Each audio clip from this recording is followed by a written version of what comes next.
अच्छा निमित भाई, मेरे को ये एक चीज़ ये बताओ, ये आपको सिटी में कितना माइलेज देती है और ऑन हाईवे आपने चलाई है तो कितना माइलेज इससे निकाल लेते हो? हाँ, तो मोस्टली मैंने 70% अभी सिटी में ही चलाई है। हाँ। तो 70% सिटी में चलाने पे मेरे को 28-30 के अराउंड मेरे को एवरेज मिली है, because of the traffic and आपकी कंटिन्यूसली ब्रेक लगेगी और आप इतना अपना क्रूज नहीं कर पाते हो। अदरवाइज मैंने जो हाईवे पे चलाया है और लॉन्ग टूर किया है उसमें मुझे 35+ का इसका माइलेज मिला है। हाँ, कंपनी कितना कर रही है वैसे? 35 ही कंपनी इसका क्लेम 35+ ही करती है। अच्छा अच्छा। तो वो ये है कि हाईवे के अकॉर्डिंग करती है कि आप कर सकते हो। अच्छा निमित भाई, मेरे को एक चीज़ और जानना है, जैसे ये बाइक है ना ऑयल कूल आता है, तो आपने इसका मतलब कंटिन्यू कितना चलाया? और हीटिंग इशू तो ऐसा नहीं होता है कि जैसे ऑयल कूल इंजन है 250 सीसी का है, मतलब लॉन्ग एक बार में चला दी, मतलब 100 या 100+ चला दी किलोमीटर, तो ऐसा हीटिंग इशू वगैरह तो कोई नहीं है? मैंने इसको क्रूज किया है 130 तक भी, मैंने इसे पूरा खींचा है और मेरे को यही लगा था ऑयल कूल्ड इंजन में इसका हीटिंग का इशू आ सकता है, बट एक बहुत अच्छी बात है इसका कि जो इसका इंजन है बहुत रिफाइन है, जापानीज इंजन, और बिल्कुल भी हीटिंग का इसमें इशू नहीं होता है।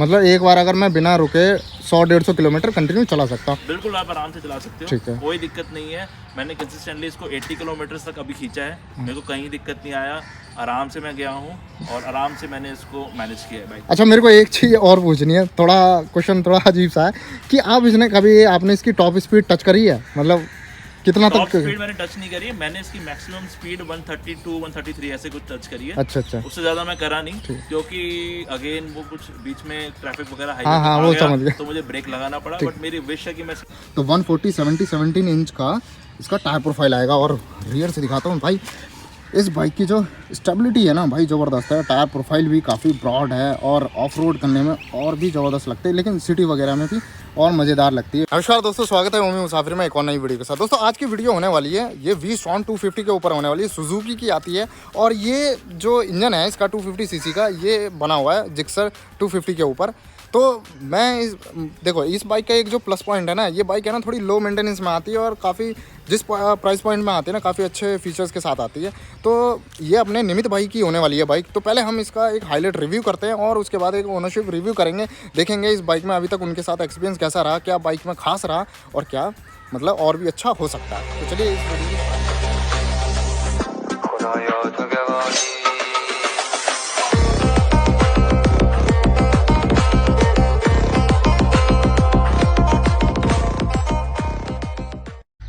तो दोस्तों सामने है अपने पास V-Strom 250 और इसके फीचर्स की बात करें तो सबसे पहले आपको ये बड़ा सा टेलीस्कोपिक सस्पेंशन देखने को मिल जाता है। और जो सबसे पहले हाईलाइट में सबसे पहले आपकी जो नज़र पड़ेगी ना इसके टायर की तरफ पड़ेगी, तो ये फुल्ली ऑफ रोड टायर आता है, 19 इंच के व्हील आते हैं। और इसके टायर साइज़ की बात करूँ ना तो ये आने वाला है 100-90-19, मतलब 100-90-19 का टायर आने वाला है।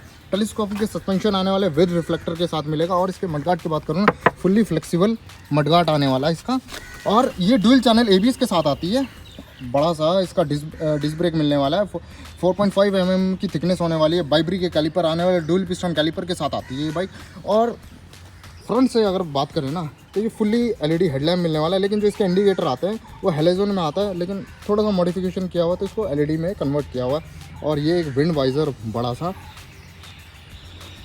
और अगर हम इसके इंजन की बात करें तो इंजन इसका 250 सीसी का इंजन मिलने वाला है, 6 स्पीड गियर बॉक्स के साथ आने वाला है, स्लिप एंड असिस्ट क्लच आता नहीं है, मतलब ये मेरे को थोड़ी सी कमी लगी। ऑयल कूल्ड इंजन आने वाला है, तो लो मेंटेनेंस बाइक होने वाली है, ज़्यादा कुछ खर्चा बढ़ेगा नहीं इसकी तरफ। और थोड़ा सा रियर की तरफ बढ़े ना तो ये आपका स्लीक सा आपका ब्रेक पैडल आएगा। यार ये ऑफ रोड मशीन है ना, तो अगर ये टीथ वाले ब्रेक पैडल होते हैं ना तो काफ़ी अच्छा लगता।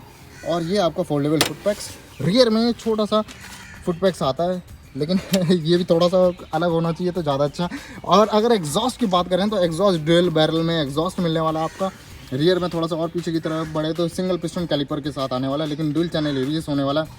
रियर टायर प्रोफाइल की बात करूँ ना 17 इंच के रियर टायर प्रोफाइल आने वाला है। और इसका जो अगर साइज़ की बात करूँ ना तो 140/17 इंच का इसका टायर प्रोफाइल आएगा। और रियर से दिखाता हूँ भाई, इस बाइक की जो स्टेबिलिटी है ना भाई ज़बरदस्त है, टायर प्रोफाइल भी काफ़ी ब्रॉड है और ऑफ रोड करने में और भी ज़बरदस्त लगते हैं, लेकिन सिटी वगैरह में भी और मज़ेदार लगती है। बाइक का रोड प्रेजेंस भी काफ़ी ज़बरदस्त देखने को मिलता है। रियर में ये टेल लाइट का कुछ सेक्शन है, अगर मेरे को ऐसा क्यों लगता है कि कभी कभी इसमें टायर अगर होता ना तो और भी थोड़ा अच्छा हो सकता था, लेकिन जो है ज़बरदस्त है। ये पीछे हेलोजन आपकी इंडिकेटर आने वाला है। और अगर मैं इसका की ऑन करूँ और पीछे से दिखाऊँ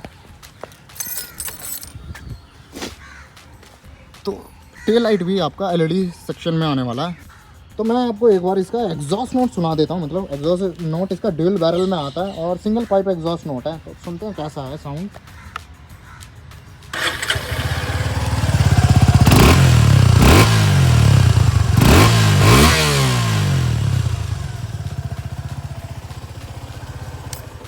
मतलब काफ़ी सिंपल सा एग्जॉस्ट नोट है और मतलब बिल्कुल रिफाइंड साउंड करता है। ऐसा नहीं है कि काफ़ी चुभ रहा हो या ऐसा कुछ, बिल्कुल रिफाइंड एग्जॉस्ट नोट है इसका इंजन का। मतलब 262 किलोमीटर चल चुकी है और इंजन में भी ऐसा कुछ नॉकिंग या इस टाइप का कोई साउंड नहीं है। ज़बरदस्त रिफाइंड साउंड करता है इंजन भी। साइड प्रोफाइल की बात करूँ ना तो साइड प्रोफाइल में आपको साड़ी गार्ड मिला है, सेफ्टी पॉइंट के लिए साड़ी गार्ड मिलने वाला है। और देखो भाई, ये एडवेंचर बाइक है तो अच्छा खासा ट्रैवल स्पेस भी मिलता है इसके साथ। और एक जो इसमें जो सस्पेंशन आने वाला है रियर वाला, वो मोनोशॉक सस्पेंशन आने वाला है। मेरे को ये थोड़ा सा ये लगा कि ये थोड़ा और हैवी हो जाता ना 250 सीसी के हिसाब से। मेरे को मतलब ये एडवेंचर बाइक है तो ट्रैवल सस्पेंशन को लेके मेरे को ये थोड़ा सा छोटा सा एक इशू लगा। बाकी तो देखते हैं आगे रिव्यू, ओनरशिप रिव्यू में पूछेंगे कि भाई को ये सस्पेंशन से रिलेट क्या मतलब एक्सपीरियंस रहा है। चेन की बात करूँ तो सेमी नेकेड चेन आता है और वही पिलियन के लिए फोल्डेबल फुट पैक्स आने वाला है। और जो इसका गियर लीवर भी है काफ़ी छोटा सा लग रहा है देखने में। मतलब देखो वही एडवेंचर बाइक है तो उससे रिलेट जो एक मेरे को जो एक छोटा सा जो बात है कि ये जो गियर साइज़ भी है ना थोड़ा और अच्छा हो सकता था। और फिर इंजन की तरफ देखें तो ये रेडिएटर फिन लगा हुआ विद फैन आने वाला है और एक ये प्लस पॉइंट है। तो ये तो हो गए बाइक के जो हाईलाइट्स थे। और हैंडल बार की तरफ बढ़े ना तो handle bar single pipe handle bar आने वाला है। और ये रहे इसके switches, pass light, high beam, low beam, side indicator. एक बार इसका हॉर्न सुन लेते कैसा है,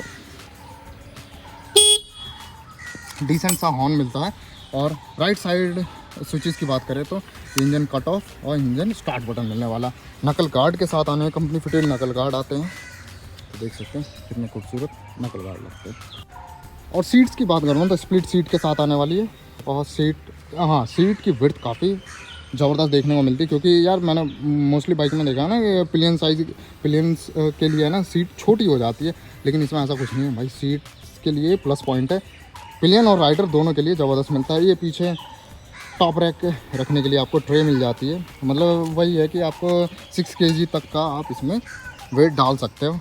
लेकिन उसके क्या है कि आफ्टर मार्केट और मॉडिफिकेशन के बाद ये ज़बरदस्त और भी मतलब वेट वगैरह, टॉप रैक वगैरह बड़ा लगाना हो तो वो आराम से लगा सकते हो। ये कुछ मॉडिफिकेशन करी हुई है लॉन्ग टूर के लिए, मतलब सडल स्टे वगैरह लगे हुए हैं। फ्रंट में भी ऐसा ही कुछ बना हुआ है।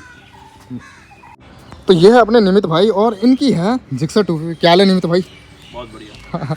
भाई मुझे आपका है ना इस बाइक के बारे में एक्सपीरियंस तो जानना ही है, लेकिन उससे पहले एक चीज़ बताओ कि इसी बाइक को आपने क्यों प्रेफर किया? तो मैं कॉम्बिनेशन ढूंढ रहा था, एक ऑफ रोड और एक सिटी टूरिंग बाइक के लिए।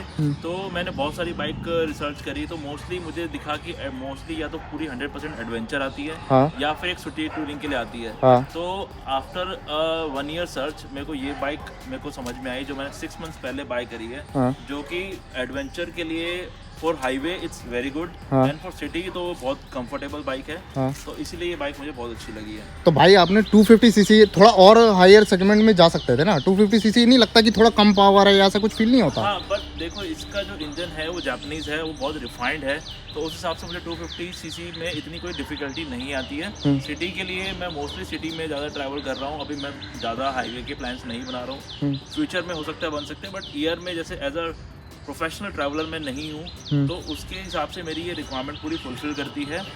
मतलब आप जो आप चाह रहे थे कि मैं ऑफिस भी मैं भी कर लूँ और कभी थोड़ा ट्रैवल का मूड हुआ तो वहाँ पे भी मैं इसको यूज़ कर लूँ। बिल्कुल, इस जैसे टाइप से हम एवरी वीक संडे राइड होती है हमारी, हम संडे राइड पे चले गए, या फिर मुझे दिल्ली एनसीआर में, गुड़गांव, नोएडा मुझे कहीं ट्रैवल करना है, तो उसके लिए मेरे को बहुत अच्छी ये कंफर्टेबल बाइक लगती है, जिसमें ये अपनी पावर भी अच्छी जनरेट करती है। और कंफर्ट तो आप देख ही रहे हो, जो इसकी अपनी सिटिंग है वो इतनी वाइड और इतनी कंफर्टेबल है for the rider also, for the pillion also. तो इसमें कोई दिक्कत नहीं आता कंफर्टेबल के मामले में। एंड बाइक जो है पावर के मामले में भी अच्छी है। अगर आपको जैसे पिकअप करना हो ट्रैफिक में तो काफ़ी ये लो गियर में अच्छा पिकअप करती है, उसके बाद आराम से आप इसको टूर कर सकते हो। डेफिनेटली हर एक राइडर को ट्रैफिक तो पसंद नहीं होता, तो सिटी में जब बहुत सारा ट्रैफिक हो जाता है तो उसमें आपको कंसिस्टेंटली क्लच को दबाना पड़ता है, तो क्लच में थोड़ा सा मेरे को फिंगर्स में बहुत पेन होता है जब हाँ इसमें है ना वो जैसे 6 स्पीड गियर बॉक्स है, लेकिन इसमें स्लिप एंड असिस्ट क्लच नहीं आता। अगर वो हो जाता ना तो यार थोड़ा काफी लाइट वेट फील होता है। ये मैंने इसमें थोड़ा सा देखा है ये हाँ, वो चीज़। मैं एग्री करता हूँ क्योंकि मैंने बहुत एक्सपीरियंस किया है। अभी रिसेंटली मैंने 2-3 अपने फ्रेंड्स को भी दी थी, तो उन्होंने भी मेरे साथ राइड किया, और दिल्ली में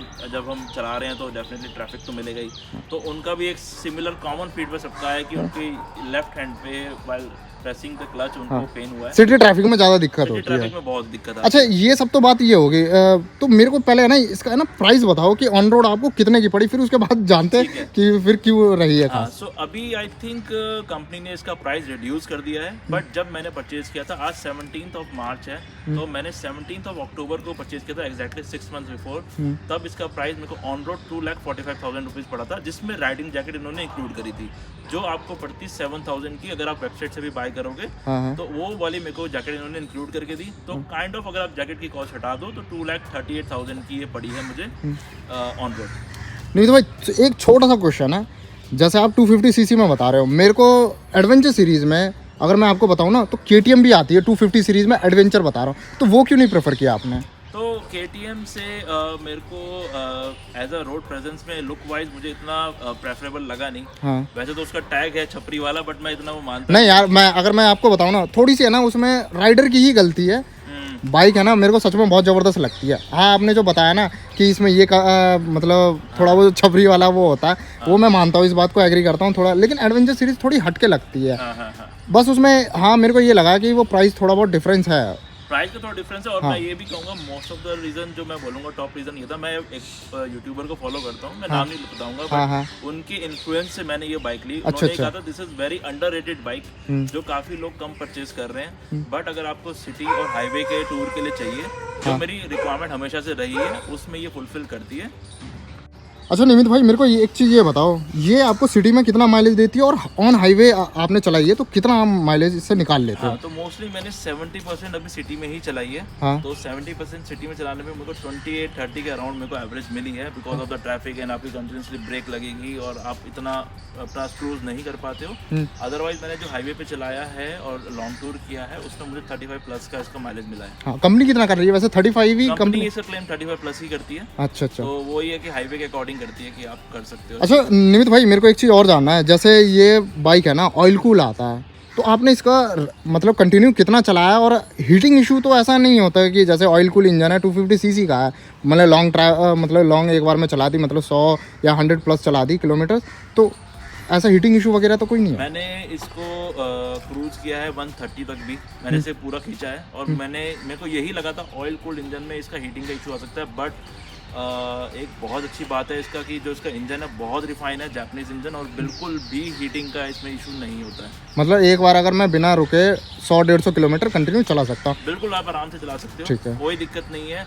मैंने कंसिस्टेंटली इसको 80 किलोमीटर तक अभी खींचा है, मेरे को कहीं दिक्कत नहीं आया, आराम से मैं गया हूँ और आराम से मैंने इसको मैनेज किया है बाइक। अच्छा मेरे को एक चीज़ और पूछनी है, थोड़ा क्वेश्चन थोड़ा अजीब सा है कि आप इसने कभी आपने इसकी टॉप स्पीड टच करी है? मतलब कितना टॉप तक? स्पीड मैंने टच नहीं करी है, मैंने इसकी मैक्सिमम स्पीड 132-133 ऐसे कुछ टच करी है। अच्छा अच्छा, उससे ज्यादा मैं करा नहीं, क्योंकि अगेन वो कुछ बीच में ट्रैफिक वगैरह हाँ वो समझ गया, तो मुझे ब्रेक लगाना पड़ा, बट मेरी विश है कि मैं इसकी टॉप स्पीड टच करूँ, वो 145 समथिंग अराउंड पहुंच जाएगी। अच्छा अच्छा ठीक है। अच्छा मेरे को ये पूछना है, जैसे आप क्रूज करते हो एक कंफर्टेबल स्पीड जैसे 90-100 मतलब कितने पे आराम से क्रूज कर सकते हो कंटिन्यूसली? इसको आराम से आप आराम से 80-90 पे इजीली क्रूज कर सकते हो। आपको इतना कॉन्फिडेंट रहते हो कि मैं अगर यहाँ पे ब्रेकिंग करनी हो तो इजीली आराम से ब्रेकिंग हो जाएगी? आपको कॉन्फिडेंस रहेगा, आप बिल्कुल अच्छे से इसको हैंडल कर पाओगे। हैंडलिंग इसकी बहुत अच्छी है। 80-90 पे आप बिल्कुल कॉन्फिडेंट रहोगे कि आपके पास अगर ट्रैफिक पे आपको ब्रेक भी मारनी पड़ गए मतलब ऑन द स्पॉट, तो आप कर पाओगे। 80-90 पे बिल्कुल राइडर जो है कॉन्फिडेंस में राइड कर सकता है। अच्छा जैसे मतलब सिटी वगैरह में जैसे बाइक का वेट वगैरह ऐसा कुछ फील तो नहीं होता?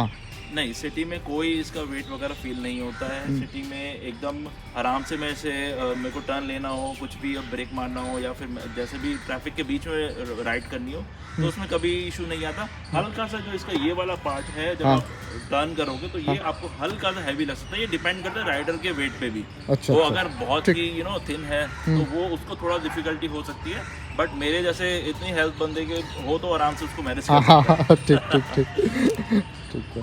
नवीन भाई मेरे को ये बताओ, इस बाइक की आपकी टायर्स को लेके क्या मतलब कमेंट्स है? टायर की ग्रिप बहुत अच्छी है, as you can see tyre की इतनी ज़्यादा विड्थ भी है और इसके जो 2 पैटर्न में अभी आप देख पाओगे कि इसके टायर में दे रखा है जो आपकी ग्रिप बहुत अच्छी पकड़ता है। और मैंने थोड़ा बहुत ऑफ रोडिंग किया हुआ है, बहुत ज़्यादा तो नहीं, जितना मुझे बीच में हाईवे पे मिला है हल्का फुल्का, उसमें मेरे को इसकी ग्रिप सही लगी है और बिल्कुल डेफिनेटली मैं कॉन्फिडेंट फील कर पाया हूँ टायरों के साथ। तो और इसके टैंक की जो कैपेसिटी क्या होगी? मतलब जैसे आपने 35 kmpl माइलेज बताए और टैंक भी काफ़ी ब्रॉड दिखा है, लेकिन मेरे को ऐसा क्यों लग रहा है ये बाहर से पूरा फेयरिंग का है। तो एक बार टैंक की कैपेसिटी भी बताओ और क्या रेंज दे देती है ये भी बताओ। जैसे ये कंपनी बोलती है एडवेंचर बाइक है, ये अपनी उस सेगमेंट में आती है जो उसकी 1050 आती है सुजुकी की V-Strom। तो V-Strom के सेगमेंट की स्टार्टिंग एडवेंचर बाइक है। उस हिसाब से अगर कैपेसिटी की बात करी जाए तो ये खाली 12 लीटर देती है। तो एक लॉन्ग रेंज में अगर आपको जाना हो तो उसमें आपको ये डिफिकल्ट हो सकता है, बिकॉज एडवेंचर मिनिमम तो 14 to 15 लीटर आपको देना ही चाहिए। जैसे मैंने अभी देखा ना, हिमालयन ने भी अभी अपना टैंक साइज बढ़ा गया, 17 लीटर का उसने टैंक कर दिया। मतलब मैं ये मानता हूँ कि अगर नहीं तो 13.5, 14 या 15 के बीच में तो होना ही चाहिए। 14 तो होना ही चाहिए, जो इसमें नहीं है। दैट्स वाई ये 100% एडवेंचर बाइक कंपनी भी क्लेम नहीं करती और ये एग्जैक्टली 100% एडवेंचर फीचर्स के साथ लोडेड भी नहीं है। तो ये एक माइनस पॉइंट है इसका। निमित भाई, जैसे अब मैं एक सीटिंग के लिए पूछता हूँ, जैसे सीटिंग पोस्चर आपको इस बाइक का कैसा लगता है? जैसे क्या हुआ कि आप लंबा ट्रैवल कर रहे हो तो मतलब ऐसा होता है ना, बंदा एग्जॉस्ट हो जाता है कि यार थक गए हैं, ऐसा तो कुछ क्या फील होता है ये बताओ। तो जब सीटिंग में जब इस पर करता हूँ तो मेरी जो पोजीशन होती है बिल्कुल स्टिल होती है। मैं ऐसे करके आराम से एक बार बैठ के दिखाओ मुझे ऐसे। तो मैं आपको बैठ के दिखाता हूँ। हाँ, मेरी जो पोजीशन है वो एकदम ऐसे स्टिल होती है। तो इसमें आप आराम से इसको आराम से हैंडल कर सकते हो और आपकी जो बैक है वो भी एकदम अपनी पोजीशन पे रहती है, जिसमें आपको पेन नहीं होता। जैसे मैंने बताया, मैंने 80 किलोमीटर कंसिस्टेंटली इसको राइड किया था। तो 80 किलोमीटर में मेरे को कोई प्रॉब्लम नहीं आया।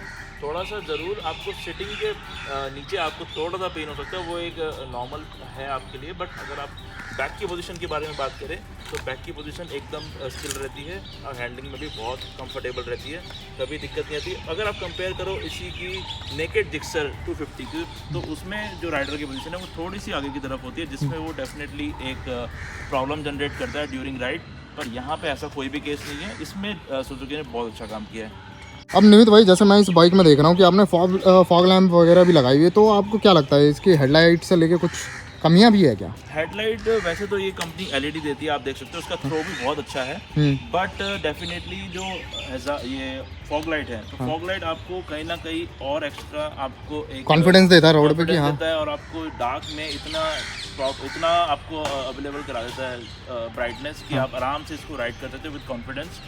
तो ये डेफिनेटली हेल्प करता है। इवन कुछ राइडर आपके पीछे होते हैं जिनके पास फॉग लाइट्स या उनकी हेडलैम्प इतने ज़्यादा पावरफुल नहीं होते, तो उनको एक गाइडिंग भी ये प्रोवाइड कर देता है विद फॉग लाइट। निमित भाई, अब तो इस बाइक के बारे में आपने सारी अच्छी चीज़ें बता दी, अब मुझे नेगेटिव पॉइंट्स भी बताओ और क्या अच्छा और हो सकता था, ये भी मेरे को जानना है इस बाइक में। हाँ, तो मैं आपको एक बार पहले इसकी की बंद कर लो, वो ज़्यादा अच्छा रहेगा। हाँ, अब बताओ ज़रा। तो इसमें अगर नेगेटिव बात मैं बताऊं, जैसे मैंने बताया कि ये जो बाइक है ये एग्जैक्टली नेकेड जिक्सर 250 की सेम बाइक है, सेम इंजन यूज़ किया गया है सुजुकी ने, और इसकी जो फेयरिंग वगैरह चेंज करके इसको एडवेंचर की लुक दे दी है। तो मैं ये फील करता हूँ कि इसमें और एडवेंचर बाइक के फीचर यूज़ करने चाहिए। जैसे हमने फ्यूल कैपेसिटी की बात करी, स्विचेबल ABS की बात करी है, और भी जैसे थोड़ा हैंडल राइजर भी होना चाहिए, हैंडल राइजर भी होना के लिए हमने बात करी है। तो ये चीज़ें इसमें मिसिंग है। और सबसे तो बड़ा यार मैं बीच में टोक रहा हूँ, लेकिन मेरे को ये पूछना, जैसे आप 2.45 में आती है ये, तो ऐसे तो इसका प्राइस पॉइंट भी बढ़ जाएगा, फिर 250 सीसी क्यों? फिर तो कंपनी को ऐसा है ना कि सीसी भी इसकी मतलब इंजन पावर भी बढ़ानी चाहिए फिर तो। हाँ, इंजन बढ़ाना चाहिए तो फिर आपकी डेफिनेटली कॉस्ट बढ़ेगी, बट अगर आप नेकेड जिक्सर से इसे कंपेयर करते हो तो ये 45,000 के करीब महंगी पड़ती है। अच्छा। तो उसके कंपेयर में कंपनी ने एडवेंचर से रिलेटेड फीचर में इसमें बहुत ज़्यादा खर्चा नहीं किया है जो इसे करना चाहिए था। तो अगर एक स्मार्ट बंदा हो और उसे अगर सीटिंग वगैरह से उसे प्रॉब्लम ना हो, एडवेंचर लुक से इतना फर्क नहीं पड़ता हो, तो वो बंदा तो नेकेड जिक्सर 250 पे ही जाएगा, जब तो सेम इंजन सेम रिफाइनमेंट। क्योंकि मैं जैसे देख रहा हूँ ना, जैसे हेडलैम्प तो दे दिया एलईडी, अगर इसके जो इंडिकेटर है वो भी एलईडी होते हैं ना और फ्लेक्सिबल होते थोड़े और ज़्यादा, तो काफ़ी अच्छे लगते हैं, मतलब लुक में भी काफ़ी अच्छा इनहेंस होता। और प्लस में मैं ये देख रहा हूँ जैसे इसका ये साइड व्यू मिरर थोड़ा और वाइड होता तो और जबरदस्त लगता। इस टाइप के मैं छोटे मोटे जो कॉस्मेटिक चेंज भी और अच्छे होने चाहिए। इसमें डिजाइन वाइज मैं बोलूंगा कि चीजें इसमें इंप्रूव हो सकती थी। इवन अगर मैं बोलूंगा आप थोड़ा आगे आएंगे तो आप ये जो गैप देखेंगे अपना की के लेफ्ट राइट कितने सारे, ये सब चीजें कवर करी जा सकती थी। ये जबरदस्ती इन्होंने खाली छोड़ दिया है डिजाइन वाइज में। बाकी इसकी रोड प्रेजेंस बहुत अच्छी है। ये डिजाइन की वजह से ही आई थिंक इसका मोस्ट सेलिंग पॉइंट है कि ये डिजाइन और रोड प्रेजेंस की वजह से बिकती है। You know, even having 250 CC, even not semi adventure I would say, mostly touring और क्रूजिंग बाइक, तो उस हिसाब से ये इसलिए बिकती है बिकॉज इसका डिज़ाइन जो है वो बहुत अट्रैक्ट करता है लोगों को। अच्छा निमित भाई, मुझे है ना इंस्ट्रूमेंट क्लस्टर से रिलेट है ना 2-4 बातें बताओ, मतलब क्या है इसके इंस्ट्रूमेंट क्लस्टर में खास, और थोड़ा और क्या अच्छा हो सकता था। बिल्कुल, मैं आपको बताता हूँ, आप आइए मैं आपको दिखाता हूँ इसके अंदर। तो इंस्ट्रूमेंट क्लस्टर जब आप ऑन करोगे, मतलब ये ब्लैक एंड वाइट आता है डिस्प्ले तो इसका। हाँ, उसके बाद आप देखोगे कि ये पूरा स्पेस खाली है, तो ये बहुत ही और लगता है। One of the worst looking instrument cluster मैं इसको बोलूँगा। यहाँ पे और चीज़ें कवर करी जा सकती थी। अब ये आप बोलोगे ये ब्लैंक इसलिए छोड़ रखा है, अगर आप यहाँ पे आपको दिख रहा होगा पेयरिंग मोड है, तो आप अपने फ़ोन से एक ऐप से इसको कनेक्ट कर सकते हो सुजुकी के। तो यहाँ पे आपको डायरेक्शंस मिल जाती हैं, टर्न बाय टर्न एरोज मिल जाती हैं। आपको कॉल किसी कह रहे हैं उसका नेम आ जाएगा, आपको व्हाट्सएप कॉल आ रही वो आ जाएगा, SMS होगा वो आप रीड कर सकते हो। तो वो रन टाइम पे आपको इस चीज़ के बेनिफिट्स मिलते हैं। बाकी आपको ऊपर दिख रहा होगा, आपको टाइम दिख रहा है, आपको फ्यूल कैपेसिटी दिख रही है, RPM दिख रहा है, आपको आपको गियर का दिख रहा है, नीचे आपको किलोमीटर रन दिख रहा है। यहाँ पे आपको मतलब आपने इसको 2000 प्लस किलोमीटर चला चुके हैं। हाँ, मैंने इसे 26-29 तक चलाई हुई है। ऑलमोस्ट मेरे को 6 मंथ्स हो गए, उस हिसाब से बहुत कम है, बट अभी जितनी मैंने करी है वो इतनी चली है। अच्छा निमित भाई, जैसे ये जो मोस्टली एक डिजिटल मीटर में ये लगता है कि इसका जो है ना फ्यूल वाला कई बाइकों में एक्यूरेट नहीं दिखाता, तो इसका कैसा है? फ्यूल मेरे हिसाब से बिल्कुल एक्यूरेट दिखाता है। जितना अभी इसमें कैपेसिटी रहती है उतनी रन होती है। अच्छा। और जब इसमें रहता है अच्छी एक खासी चलाने के बाद कि इसका जो है लोअर जा रहा है तो रिड्यूस उसी हिसाब से होता है। ऐसा लगता नहीं है कि बहुत जल्दी हो गया, ऐसा बिल्कुल कभी मुझे फील नहीं हुआ है। जैसे मैंने बताया फ्यूल इकोनॉमी भी बहुत अच्छी है। फ्यूल इकोनॉमी भी 35 है इसकी, अगर आप हाईवे पे चलाते हो तो, और सिटी में 30 तक है, विच इज़ क्वाइट मतलब मेरे को अच्छी लगती है ये चीज़ें। और उस हिसाब से इसमें जो फ्यूल का कैपेसिटी है और जो मीटर जो मुझे बताता है अकॉर्डिंग टू द कॉस्ट जो मैं पे करता हूँ फ्यूल में, वो बिल्कुल सही रहता है। ठीक है। अच्छा, लॉन्ग टूर के लिए मतलब इसमें चार्जिंग पॉइंट वगैरह भी है इसमें? हाँ, लॉन्ग टूर के लिए कंपनी ने यहाँ पे चार्जिंग पॉइंट दे रखा है। अच्छा, अगर आप देखोगे इसमें एक लाइट भी जल रही है, तो रात को अगर आप ऑन करोगे तो आपको यहाँ पे लाइट जलेगी, USB दिखेगी। बट ये आपको जो मैं आपको अगर मैं रिस्पॉन्स बताऊं कि आपकी बैटरी अगर आपकी 10% है सपोजिटली आपके आईफोन की, और आप सोचो कि मैं आधा पौना घंटा चलाऊंगा मेरी 50% पहुंच जाए, तो ऐसा नहीं होगा। ये करीबन 15, 16, 17% आपको कर देगी और आपको बैटरी को गिराएगी नहीं, एक स्टेबल पोजीशन पे रखेगी। आपने GPS ऑन कर रखा है, अगर आपने साथ में कनेक्ट कर रखा है, तो आपको डर रहता है यार फोन ऑफ हो जाएगा, मैं टूर कर रहा हूँ, तो वो चीज़ में आपका ये कंसिस्टेंटली कनेक्टेड रखेगी बैटरी को, और आपको तक जहाँ तक आपको डेस्टिनेशन तक पहुँचना है वहाँ तक आपको ले जाएगी। बट अगर आप सोचोगे कि मुझे बैटरी को रिकवर करना है अपने फ़ोन को, तो उतना एफिशिएंट चार्जिंग नहीं है। और निमित भाई और बताओ कुछ कि मतलब और क्या अच्छा हो सकता है। जैसे मैंने एक सस्पेंशन को रियर सस्पेंशन के लिए बोला था कि मेरी वो कितनी बार ठीक है या गलत, मतलब मैं ये चाह रहा था कि जो इसका रियर सस्पेंशन है ना थोड़ा और हैवी होना चाहिए था, तो ऐसा कुछ आपको फील होता है या मुझे ही ऐसा देखने मुझे भी फील हुआ है। मैंने जब मैं ले रहा था तो मैंने BMW GS 310 को भी मैंने एक टेस्ट राइड किया था, तो उसके कंपेयर में इसका रियर सस्पेंशन मुझे कम लगा। भाई ऑनेस्टली बताऊं ना, दोनों में ना इंजन का बहुत बड़ा फर्क है। ये 250 सीसी है, वो 310 सीसी में, तो वो तो आता है, लेकिन मैं जैसे 250 सीसी के हिसाब से बता रहा हूँ मैं आपको, 250 सीसी के हिसाब से भी जैसे इन्होंने कॉस्ट वगैरह लिया है और इसमें एडवेंचर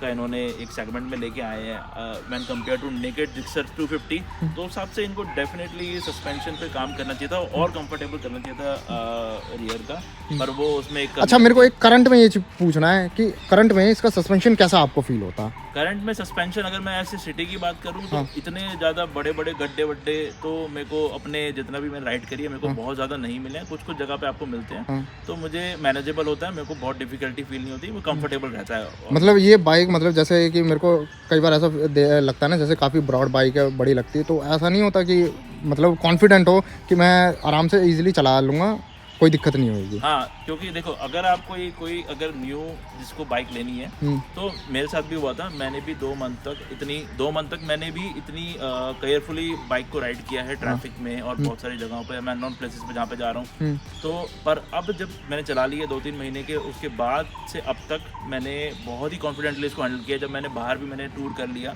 उत्तराखंड तक चला गया, मेरा एक ही उत्तराखंड का हुआ है, उसके अलावा मैं संडे राइड्स ही हुई है, तो उसमें मेरे को कॉन्फिडेंस उसने मेरे को बूस्ट किया है और मैंने हाईवे में with in the traffic with in lot of trucks रात को नाइट को हमने राइड की थी, जिसमें रात को पूरी रात 5 बजे तक हमने सुबह तक राइड करी है, तो उसमें मुझे बिल्कुल कोई डिफ़िकल्टी नहीं हुई हैंडल करने में विद इन बहुत सारा ट्रैफिक एंड हमारी बाकी बाइक्स का भी हमारा पूरा लेन चल रहा था। तो मेरे को कॉन्फिडेंटली हैंडल किया, मेरे को कोई नर्वस नहीं हुआ कि मुझे ये थोड़ी हैवी प्रेजेंस वाली बाइक है, लुक है, तो मुझे टर्न्स में कहीं दिक्कत आएगी, बट मुझे ऐसा कोई एक्सपीरियंस नहीं हुआ। तो मैं ये बोलूँगा विद द टाइम 1-2 मंथ के बाद परचेज़ के आपका जो कॉन्फिडेंस है बाइक के साथ वो बढ़ेगा। ठीक है निमित भाई, मैं आपसे ये चीज़ पूछना चाहता हूँ, जैसे ये बाइक 6 स्पीड गियर बॉक्स के साथ आती है, तो मेरे को ऐसा तो नहीं है कि आपको फटाफट गियर चेंज करने की ज़रूरत पड़ रही है, या सिटी ट्रैफिक में जैसे कई बार होता है ना कि मैं सेकंड गियर थर्ड गियर पे चल रहा हूँ तो फट से पहले गियर पे आना पड़ रहा है, मतलब क्विक रिस्पांस के लिए, तो ऐसा इशू कोई? मैं आपको बताता हूँ, मैं आपको हाईवे का बताता हूँ। हाईवे का मेरा जो एक्सपीरियंस है, जब आप टूर कर रहे होते हो तो अब एडवेंचर जो बाइक है उसमें क्या होता है कि अगर आपकी मिड रेंज में आपकी गियर हैं 3rd या 4th पे और आपको हल्का सा थ्रोटल ही ओपन करना होता है, अगर मैं इसके सेगमेंट में ESG या फिर हिमालयन की बात करूं तो आपको हल्का सा थ्रोटल ही ओपन करना है और आपकी जो बाइक है वो पावर पकड़ेगी और आपको ओवरटेक कर जाएगी, लेट्स से कोई ट्रक है या कोई कार है उसके हिसाब से। बट अगर इसकी मैं बात करूँ तो जैसे मैंने बताया ऐसे बहुत सारे फ्लॉज हैं एडवेंचर बाइक को कंपेयर करने पे, तो इसमें अगर मैं मिड गियर में हूँ 3 to 4 में और मैं अगर थ्रोटल को मुझे ओपन करना तो मुझे पूरा फुल थ्रोटल ओपन करना पड़ेगा और पावर लगाना पड़ेगा इंजन का, तब जाके जो है ये ओवरटेक कर पाएगी। अदरवाइज अगर आप फुल फ्लेज एडवेंचर की बात करें तो हल्के से थ्रोटल में वो पावर करके ओवरटेक कर जाती है। लेकिन निमित भाई ये भी तो आप समझो ना, ये 250 सीसी की है और जिनका आप बता रहे हो ना वो 350 सीसी और हिमालयन 410 में पुरानी वाली, और नई वाली जो आती है ना 450 सीसी की है। तो ये तो फर्क आएगा आपको, मतलब अगर आप 250 की और बाइक के कंपैरिजन करोगे ना तो उसमें थोड़ा आपको देखने डिफरेंस मिलेगा। हाँ, सीसी के हिसाब से आप बोल सकते हो, बट स्टिल मैं बोलूंगा कि पावर और दी जा सकती थी इसके अंदर। जो मिड रेंज में है, मिड रेंज में एक डिफिकल्टी आती है पावर करने पे, तो वो दी जा सकती थी मेरे हिसाब से। ठीक है भाई, ठीक है।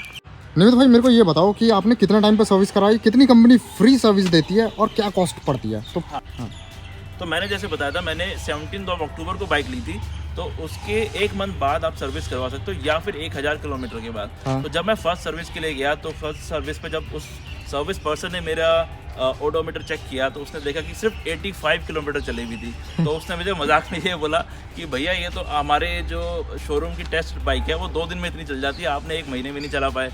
तो रीज़न ऐसा था, मैं वो रिकॉल नहीं कर पाऊंगा, वो वर्ल्ड कप टाइम था, तो मैं वर्ल्ड कप के लिए धर्मशाला मैच देखने गया था इंडिया न्यूजीलैंड का, और बीच में मैं अमृतसर भी गया था गोल्डन टेम्पल में, तो मेरा थोड़ा सा टूर बाहर का चल रहा था, तो बाइक को मैंने एज इट इज़ लेके रख दी थी, तो दैट्स वाई थोड़ा सा मैंने कम चलाया। बट अगर बात करी जाए सर्विस में मेरा सर्विस एक्सपीरियंस की और सर्विस कॉस्ट की, तो फर्स्ट सर्विस की जो मुझे कॉस्ट पड़ी थी वो समवेयर अराउंड 700 रुपीज़ पड़ी थी।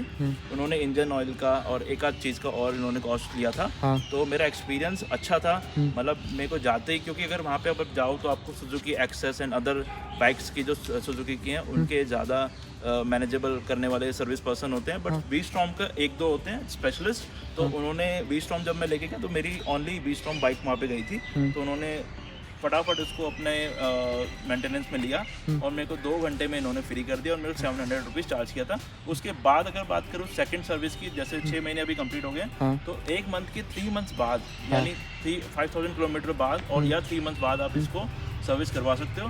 तो जब मैंने सेकंड सर्विस करी है वो मैंने रिसेंटली करी है, ऑलमोस्ट अभी 10 डेज पहले। हाँ। तो उसमें मेरे जो कॉस्ट आई है वो आई है 1200 रुपीज़। हाँ। और उसमें अगेन इंजन ऑयल और आई थिंक एयर फिल्टर इन्होंने शायद चेंज किया था। 1200 में आपका इंजन ऑयल और एयर फिल्टर चेंज हो हाँ, गया। और एक आध चीज़ थी, बस ज़्यादा कुछ नहीं था। 2-3 चीज़ों में इन्होंने मेरे को 1200 रुपीज़ कॉस्ट चार्ज किया। इस बार मेरा एक्सपीरियंस थोड़ा सा लोअर साइड पे रहा, बिकॉज जैसे अगर आप देखोगे, मैं आपको एक इंसिडेंट बताऊंगा। जैसे आप देखोगे फॉग लाइट में ये येलो का दिख रहा होगा आपको, हाँ। और आप इसे रिमूव कर दोगे तो ये वाइट में आपको कन्वर्ट हो जाता है। हाँ। तो ये थोड़ा इजीली डिटैचेबल है, थोड़ा सा नेगेटिव है ये। हाँ। बट जब इन्होंने ये वॉश वगैरह किया, मैनेज की, तो जब वापस में मेरे को डिलीवर करी, हाँ। तो उसमें ये येलो वाला जो मिरर है वो गायब हो गया था। हाँ, तो मतलब प्रेशर वॉश में इधर उधर हो प्रेशर गया। वॉश में कुछ नहीं हुआ। बट ठीक है, उन्हें ये चीज़ को देखना हाँ, चाहिए। मतलब हाँ, किसी तो ने फिर मैंने जब उसे डिलीवरी के टाइम पे बोला कि ये मिरर कहाँ है, एक में लगा हुआ है, एक में नहीं है, तो फिर उन्होंने बोला हमने तो भैया करा था, हमें नहीं पता कहाँ चला गया। तो अगर आप किसी के घर पे जाते हो, आप बोलते हो यार मेरा फ़ोन खो गया, तो आप बोलोगे मुझे नहीं पता, आप मैंने तो देखा था नहीं मिला। ऐसा तो होता नहीं, आप रिस्पॉन्सिबिलिटी आप ढूंढ के दोगे। तो उस पर थोड़ी सी मेरी एक रिफ्ट आ गया था, एक आर्ग्यूमेंट हुई थी। मैंने थोड़ा आवाज़ तेज करके बोला था उसको, बिकॉज मेरे को नहीं, मैं नहीं चाहता था एक छोटी सी चीज़ के लिए मैं करोल बाग जाके ढूंढूं और वो बोले मुझे सेटअप मिलता है। तो फिर उन्होंने ढूंढा, मेरे प्रेशर देने के बाद उन्होंने फिर जाके देखा कि उन्होंने झाड़ू में डस्टबिन में डाल दिया था। वहाँ से निकाल के वापस लगाया, वॉश करके, नहीं वॉश कर दिया था, ऐसी बात नहीं है। तो मुझे दे दिया था। तो उस बस एक थोड़ा सा वो रहा कि ये रिस्पॉन्सिबली उन्होंने बिहेवियर नहीं दिखाया मुझे। ठीक, तो उस वजह से थोड़ा सा मैं ऑफ हुआ हूँ। बाकी सर्विस के मामले में, कॉस्ट के मामले में, टाइम लगाने के मामले में, सर्विस सेंटर में, वो सब चीज़ों में मेरे को सब बढ़िया लगा। अच्छा निमित भाई, कंपनी से वैसे कितनी सर्विस फ्री मिली है आपको? कंपनी से मुझे टोटल 4 सर्विस मिली है। 4 सर्विस फ्री मिली है। हाँ, और कितने किलोमीटर पे है सर्विसेज? कितने है? 5,000 पे है मिनिमम, 5,000 पे हो गया। 3 मंथ्स का गैप, 3 मंथ के गैप में आपको सर्विस करवानी है। हाँ। हाँ, तो यार जैसे आप 1200 रुपये बता रहे हो, मतलब 1200 बता रहे हो, उस हिसाब से तो 250 सीसी की बाइक के लिए बहुत है। मतलब मैं तो क्या ही बताऊँ कि इससे भी छोटे जो बाइक है ना, कम सीसी में, उसमें भी ऑलमोस्ट इतना ही आ जाता है, अगर वो लिक्विड कूल ना हो तो। मतलब जितनी बाइकों में कम एक्सेसरी चीज़ें लगी होगी ना, या जितने कम कॉन्फ़िगरेशन के साथ आती है बाइक, लो मेंटेनेंस हो जाती है और अच्छा खासा चल भी जाती है। ठीक, ये भाई इस चीज़ का तो प्लस पॉइंट है। कॉस्ट इसकी बिल्कुल सही है। मुझे लगता है मैं दोबारा भी जाऊंगा, तो वैसे भी मेरी रन बहुत कम है, आप लोग को मैं देखा ही होगा, स्टार्टिंग में सिर्फ अभी 2600 समथिंग चली है। तो जितना मैं अपने आगे का देख पा रहा हूँ, आगे फर्दर 3 महीने में मुझे लगता नहीं मेरे कोई प्लान आगे हैं। तो उस हिसाब से अगेन कॉस्ट इतनी ज़्यादा चलेगी नहीं, ज़्यादा उतना खिंचेगी नहीं, तो उतनी कॉस्ट आएगी। बट अगर किसी की खिंच भी जाती है तो मैक्सिमम 2000 तक चला। हाँ, वही है, जैसे कि मेन मोस्टली जो चेंज है, एक जो आपका चेन ल्यूब होगा, फिल्टर होगा, और आपका ऑयल चेंज होगा, बस इतना ही है। मतलब इन बाइकों में ये चीज़ तो प्लस पॉइंट होती है। मैंडेट्स लगेंगे, मैंडेट्स में, और एक आध चीज़ ऊपर लगा के 2000 पे आपके मैक्सिमम। हाँ, मतलब ब्रेक शू वगैरह वो हो गया, अगर वो चेंज हुआ तो। GS 310 के बारे में, तो एक तो वो कोई फ्री सर्विस नहीं देते हैं, 0 फ्री सर्विस है। अच्छा, GS 310 में ये है। ये वन ऑफ द रीजन था जब मैंने कंपेयर किया था इसको बाइक लेने के टाइम पे। तो पर तब इन्होंने जो चार्ज किया था, तो जब इन्होंने बताया था कि वो एयरफोन लेते हैं और इनकी जो एवरी सर्विस की जो कॉस्ट होती है वो 8 से 9000 पे होती है। आप किसी भी GS 310 ऑनर से पूछ सकते हो, ये बहुत बड़ा पेन है उनके लिए। ठीक है भाई, ठीक है। दोस्तों, V-Storm 250 की जो वीडियो थी ना, फिलहाल के लिए बस इतना ही है। अगर आपको इस मतलब 250 सीसी V-Storm से लेकर कुछ भी क्वेरी क्वेश्चन हो ना, तो एक बार कमेंट जरूर करना, मैं उसको फटाफट क्लियर करने की कोशिश करूँगा। तो आज की वीडियो में फिलहाल के लिए बस इतना ही। जल्दी मिलता हूँ आपको एक और नई नेक्स्ट वीडियो के साथ, तब तक के लिए बाय बाय।